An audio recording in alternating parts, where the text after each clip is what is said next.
Hi ಎಲ್ಲರಿಗೂ ನಮಸ್ಕಾರ. ನಾನಿವತ್ತು ತುಂಬ ಸ್ಪೆಷಲ್ಲಾಗಿ ಹೀರೆಕಾಯಿ ಮಸ್ಕ ಹೇಗೆ ಮಾಡೋದು ಅಂತ ತೋರಿಸ್ತಾ ಇದ್ದೀನಿ. ನಾವೆಲ್ಲ ಮೊಸೊಪ್ಪು ಸಾರನ್ನ ಕಾಮನ್ ಆಗಿ ಮಾಡೇ ಮಾಡ್ತೀವಿ. ಅದನ್ನು ಹೀರೆಕಾಯಲ್ಲಿ ತುಂಬ ಟೇಸ್ಟಿಯಾಗಿ ಹೇಗೆ ಮಾಡೋದು ಅಂತ ನೋಡೋಣ ಬನ್ನಿ. ನಾನಿಲ್ಲಿ 2 ಹೀರೆಕಾಯಿನ ಚಿಕ್ಕದಾಗಿ ಕಟ್ ಮಾಡಿಕೊಂಡು ತೊಳ್ಕೊಂಡು ಇಟ್ಕೊಂಡಿದ್ದೀನಿ. 2 ಈರುಳ್ಳಿನ ಕಟ್ ಮಾಡ್ಕೊಂಡಿದ್ದೀನಿ ಮತ್ತು 2 ಟೊಮೊಟೊ, ಖಾರಕ್ಕೆ ಎಷ್ಟು ಬೇಕಾಗುತ್ತೆ ಅಷ್ಟು ಹಸಿಮೆಣ್ಸಿನ್ಕಾಯಿ, 1 ಗೆಡ್ಡೆಯಷ್ಟು ಬೆಳ್ಳುಳ್ಳಿ, ಅರ್ಧ ಕಪ್ಪು ತೆಂಗಿನ ತುರಿ ತೊಗೊಂಡಿದ್ದೀನಿ, ಅರ್ಧ ಸ್ಪೂನಷ್ಟು ಜೀರಿಗೆ, ಅರ್ಧ ಸ್ಪೂನಷ್ಟು ಸಾಸಿವೆ, ಕರಿಬೇವು, ಒಣಮೆಣಸಿನ್ಕಾಯಿ ತೊಗೊಂಡಿದ್ದೀನಿ ಮತ್ತು ಒಗ್ಗರಣೆಗೆ ಎಣ್ಣೆ ತೊಗೊಂಡಿದ್ದೀನಿ, ಸ್ವಲ್ಪ ಇಂಗು, 1/4 ಕಪ್ಪಷ್ಟು ಹೆಸರುಬೇಳೆ ಮತ್ತು ಅರ್ಧ ಕಪ್ಪು ತೊಗರಿಬೇಳೆ ತೊಗೊಂಡಿದ್ದೀನಿ. ರುಚಿಗೆ ಎಷ್ಟು ಬೇಕಾಗುತ್ತೆ ಅಷ್ಟು ಉಪ್ಪು ತೊಗೊಂಡಿದ್ದೀನಿ. ಫಸ್ಟು ತೊಗರಿಬೇಳೆ ಮತ್ತು ಹೆಸರುಬೇಳೆನ ಒಂದು ಬೌಲ್ಗೆ ಹಾಕ್ಕೊಂಡು ನೀಟಾಗಿ ತೊಳ್ಕೊಬೇಕು. ಇದನ್ನು ನೆನೆಸೋದು ಎಲ್ಲ ಬೇಕಾಗಲ್ಲ, ತೊಳ್ಕೊಂಡು ಆವಾಗಲೇ ಯೂಸ್ ಮಾಡ್ಕೋಬೋದು. 2ರಿಂದ 3 ಸಲ ನೀಟಾಗಿ ತೊಳೆದ ಮೇಲೆ ನೀರೆಲ್ಲ ಸೋರಿಸ್ಕೊಂಡು ಇದನ್ನು ಒಂದು ಕುಕ್ಕರ್ಗೆ ಹಾಕ್ಕೋಬೇಕು. ಮತ್ತು ಕಟ್ ಮಾಡಿ ಇಟ್ಕೊಂಡಿರೋ ಹೀರೆಕಾಯಿನೂ ಕೂಡ ಹಾಕ್ಕೋಬೇಕು. ನೋಡಿ, ಈ ಥರ ಚಿಕ್ಕದಾಗಿ ಕಟ್ ಮಾಡ್ಕೋಬೇಕು. ಇದೆಲ್ಲ ಸ್ಮೂತಾಗಿ ಬೇಯ್ದು ಸ್ಮ್ಯಾಶ್ ಆಗಬೇಕು. ಅದಕ್ಕೋಸ್ಕರ ಫುಲ್ ಚಿಕ್ಕದಾಗೇ ಕಟ್ ಮಾಡ್ಕೋಬೇಕು. ಇದ್ರ ಜೊತೆಗೆ ಬೆಳ್ಳುಳ್ಳಿ, ಹಸಿರು ಮೆಣಸಿನ್ಕಾಯಿ ಮತ್ತು ಜೀರಿಗೆ,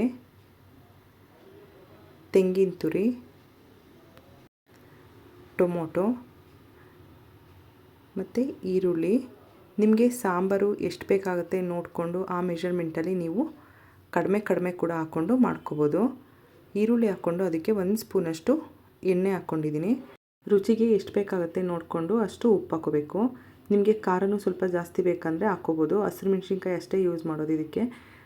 ಮತ್ತು ಇದಕ್ಕೆ ಸ್ವಲ್ಪ ಅರಿಶಿನ ಹಾಕ್ಕೊಂಡು ನಿಮಗೆ ಸಾಂಬಾರು ಎಷ್ಟು ಬೇಕಾಗುತ್ತೆ ಅಷ್ಟು ನೀರು ಹಾಕ್ಕೋಬೇಕು. ಇದು ಪೂರ್ತಿ ತೆಳ್ಳಗಾದ್ರೆಲ್ಲ ಚೆನ್ನಾಗಿರಲ್ಲ, ಅದಕ್ಕೋಸ್ಕರ ನೋಡಿಕೊಂಡು ನೀರು ಹಾಕ್ಕೊಳ್ಳಿ. ಮತ್ತೆ ಬೇಕಂದರೆ ನಾವು ಸ್ವಲ್ಪ ನೀರು ಆ್ಯಡ್ ಮಾಡ್ಕೋಬೋದು, ಅದಕ್ಕೋಸ್ಕರ ನೋಡ್ಕೊಂಡು ಹಾಕ್ಕೊಂಡು. ಇವಾಗ ಇದಕ್ಕೆ ಸ್ವಲ್ಪ ಕೊತ್ತಂಬರಿ ಹಾಕ್ಕೊಂಡು ಇದನ್ನು ಚೆನ್ನಾಗಿ ಮಿಕ್ಸ್ ಮಾಡ್ಕೋಬೇಕು. ನೋಡಿ, ಈ ಥರ ನೀಟಾಗಿ ಮಿಕ್ಸ್ ಮಾಡಿಕೊಂಡು ಇವಾಗ ಇದನ್ನು ಸ್ಟವ್ ಮೇಲಿಟ್ಟು 3 ವಿಷಲ್ ಕೂಗಿಸ್ಕೋಬೇಕಾಗತ್ತೆ. ಫುಲ್ಲು ಸ್ಮ್ಯಾಶಾಗಿ ಬೇಯೋವರೆಗೂ ಬೇಯಿಸ್ಕೋಬೇಕು. ಅದಕ್ಕೋಸ್ಕರ 3ರಿಂದ 4 ವಿಷಲ್ ಕೂಗಿಸ್ಕೊಂಡ್ರೆ ಸಾಕಾಗುತ್ತೆ. ನೋಡಿ, ಇವಾಗ ಪೂರ್ತಿ ಕಂಪ್ಲೀಟಾಗಿ ಬೆಂದು ತಣ್ಣಗಾಗಿದೆ. ಇದು ತಣ್ಣಗಾದಮೇಲೆ ನೀಟಾಗಿ ಈ ಥರ ಮಸ್ಕೋಬೇಕು. ಮಜ್ಜಿಗೆ ಮಾಡ್ಕೊಳ್ಳೋದು ಬರುತ್ತಲ್ಲ, ಅದರಿಂದ ಮಾಡಿಕೊಂಡ್ರೆ ನೀಟಾಗಿ ಸ್ಮೂತಾಗಿ ಆಗುತ್ತೆ. ಈ ಥರ ಸಾಫ್ಟ್ ಆಗೋವರೆಗೂ ಚೆನ್ನಾಗಿ ಮಸ್ಕೋಬೇಕಾಗತ್ತೆ. ನೋಡಿ, ಈ ಥರ ಬರಬೇಕು. ಮೊಸೊಪ್ಪೆಲ್ಲ ಮಾಡ್ತೀವಲ್ಲ, ಸೇಮ್ ಅದೇ ರೀತಿಯಲ್ಲಿ ಮಾಡ್ಕೋಬೇಕಾಗತ್ತೆ. ನೋಡಿ, ಇವಾಗ ಆಗಿದೆ. ಇದು ಈ ಥರ ಆದರೆ ಸಾಕು. ಈ ಕನ್ಸಿಸ್ಟೆನ್ಸಿಯಲ್ಲಿ ಇರಬೇಕು. ತುಂಬ ತೆಳ್ಳಗಿದ್ರೂ ಚೆನ್ನಾಗಲ್ಲ, ತುಂಬ ಗಟ್ಟಿ ಆದರೂ ಚೆನ್ನಾಗಲ್ಲ. ರೊಟ್ಟಿ, ಚಪಾತಿ ಆ ಥರ ಆದರೆ ಇನ್ನೂ ಸ್ವಲ್ಪ ಗಟ್ಟಿ ಮಾಡ್ಕೊಳ್ಳಿ. ಅನ್ನಕ್ಕೆ, ಮುದ್ದೆ ಜೊತೆಗೆಲ್ಲ ಆದರೆ ಇಷ್ಟಾದರೆ ಸಾಕಾಗುತ್ತೆ. ಇವಾಗ ಇದು ಒಂದು ಕುದಿ ಬರೋವರೆಗೂ ಬೇಯಿಸ್ಕೋಬೇಕು. ನೋಡಿ, ಇವಾಗ ಒಂದು ಕಡೆ ಸೈಡಲ್ಲಿ ಇಟ್ಕೊಂಡು ಇದನ್ನು ಚೆನ್ನಾಗಿ ಒಂದು ಸಲ ಮಿಕ್ಸ್ ಮಾಡಿಕೊಂಡು ಒಂದು ಕುದಿ ಬರೋವರೆಗೂ ಬೇಯಿಸ್ಕೋಬೇಕಾಗತ್ತೆ. ಇವಾಗ ಇದು ಕುದಿ ಬರೋ ಅಷ್ಟರಲ್ಲಿ ಮತ್ತೊಂದು ಕಡೆ ಒಗ್ಗರಣೆಗೆ ರೆಡಿ ಮಾಡ್ಕೋಬೇಕು. ಇಲ್ಲಿ ಒಂದು ಪ್ಯಾನ್ಗೆ 3ರಿಂದ 4 ಸ್ಪೂನಷ್ಟು ಎಣ್ಣೆ ಹಾಕ್ಕೊಂಡಿದ್ದೀನಿ. ಎಣ್ಣೆ ಬಿಸಿ ಆದಮೇಲೆ ಸಾಸಿವೆ ಮತ್ತು ಒಣಮೆಣಸಿನ್ಕಾಯಿ ಹಾಕ್ಕೊಂಡು ಇದ್ರ ಜೊತೆಗೇ ಕರಿಬೇವಿನ ಸೊಪ್ಪು ಹಾಕ್ಕೊಂಡು ಇದನ್ನು ಸ್ವಲ್ಪ ನೀಟಾಗಿ ಲೋ ಫ್ಲೇಮಲ್ಲಿ ಫ್ರೈ ಮಾಡ್ಕೋಬೇಕು.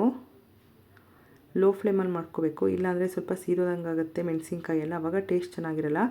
ಅದಕ್ಕೋಸ್ಕರ ನೀಟಾಗಿ ಲೋ ಫ್ಲೇಮಲ್ಲಿ ಮಾಡಿಕೊಂಡು ಇವಾಗ ಇದಕ್ಕೆ ಸ್ವಲ್ಪ ಹಿಂಗೆ ಹಾಕ್ಕೋಬೇಕು. ಹಿಂಗೆ ಹಾಕ್ಕೊಂಡು ಗ್ಯಾಸ್ ಸ್ಟವ್ನ ಆಫ್ ಮಾಡಿಕೊಂಡು ಸ್ವಲ್ಪ ಈ ಥರ ಫ್ರೈ ಮಾಡಿಕೊಂಡ್ರೆ ಸಾಕಾಗತ್ತೆ. ಇವಾಗ ಒಗ್ಗರಣೆ ಕೂಡ ರೆಡಿಯಾಗಿದೆ. ಇವಾಗ ಇದನ್ನ ಸಾಂಬಾರಿಗೆ ಹಾಕ್ಕೋಬೇಕು. ಇಲ್ಲಿ ಸಾಂಬಾರು ಕೂಡ ಒಂದು ಕುದಿ ಬಂದಿದೆ. ಈ ಥರ ಕುದಿ ಬಂದರೆ ಸಾಕಾಗುತ್ತೆ, ಜಾಸ್ತಿ ಎಲ್ಲ ಏನು ಕುದಿಸೋದು ಬೇಕಾಗಲ್ಲ. ಇವಾಗ ಇದನ್ನು ಹಾಕ್ಕೊಂಡು ಮೀಡಿಯಮ್ ಫ್ಲೇಮಲ್ಲಿ ಇಟ್ಕೊಂಡು ಒಂದು ಸ್ವಲ್ಪ ಈ ಥರ ಮಿಕ್ಸ್ ಮಾಡಿಕೊಂಡು 1ರಿಂದ 2 ನಿಮಿಷ ಬೇಯಿಸ್ಕೊಂಡ್ರೆ ಸಾಕು. ಇದು ಆರೋಗ್ಯಕ್ಕೆ ತುಂಬಾ ಒಳ್ಳೆಯದು. ಇದರಲ್ಲಿ ನಾರಿನಂಶ ತುಂಬ ಇರೋದ್ರಿಂದ, ಬೇಳೆ ಮತ್ತು ಹೀರೆಕಾಯಿ ಎಲ್ಲ ಯೂಸ್ ಮಾಡಿರೋದ್ರಿಂದ ಆರೋಗ್ಯಕ್ಕೆ ತುಂಬ ಒಳ್ಳೆಯದು. ನೀವು ಒಂದ್ಸಲ ಟ್ರೈ ಮಾಡಿ ನೋಡಿ, ತುಂಬಾ ಚೆನ್ನಾಗಿರುತ್ತೆ. ರೊಟ್ಟಿ ಜೊತೆಗೆ, ಅನ್ನದ ಜೊತೆಗೆ, ಚಪಾತಿ ಜೊತೆಗೆ ಎಲ್ಲ ಕಾಂಬಿನೇಷನ್ ಸೂಪರಾಗಿರುತ್ತೆ. ತುಂಬ ಜನ ಹೀರೆಕಾಯಿನ ಇಷ್ಟಪಡಲ್ಲ, ಅವರು ಕೂಡ ಇದನ್ನು ತುಂಬಾ ಇಷ್ಟಪಟ್ಟು ತಿಂತಾರೆ. ನೀವು ಕೂಡ ಒಂದ್ಸಲ ಟ್ರೈ ಮಾಡಿ ನೋಡಿ. ಇದು ಹೀರೆಕಾಯಿ ಮಸ್ಕಾಯಿ ಅಂತಲೇ ಗೊತ್ತಾಗಲ್ಲ, ಅಷ್ಟು ಟೇಸ್ಟಿಯಾಗಿ ತುಂಬಾ ಚೆನ್ನಾಗಿರುತ್ತೆ. ನಿಮಗೂ ಈ ವಿಡಿಯೋ ಇಷ್ಟ ಆಯಿತು ಅಂದರೆ ಪ್ಲೀಸ್ ನಮ್ಮ ಚಾನಲ್ನ ಲೈಕ್ ಮಾಡಿ, ಶೇರ್ ಮಾಡಿ ಮತ್ತು ಸಬ್ಸ್ಕ್ರೈಬ್ ಮಾಡಿ. Thank you.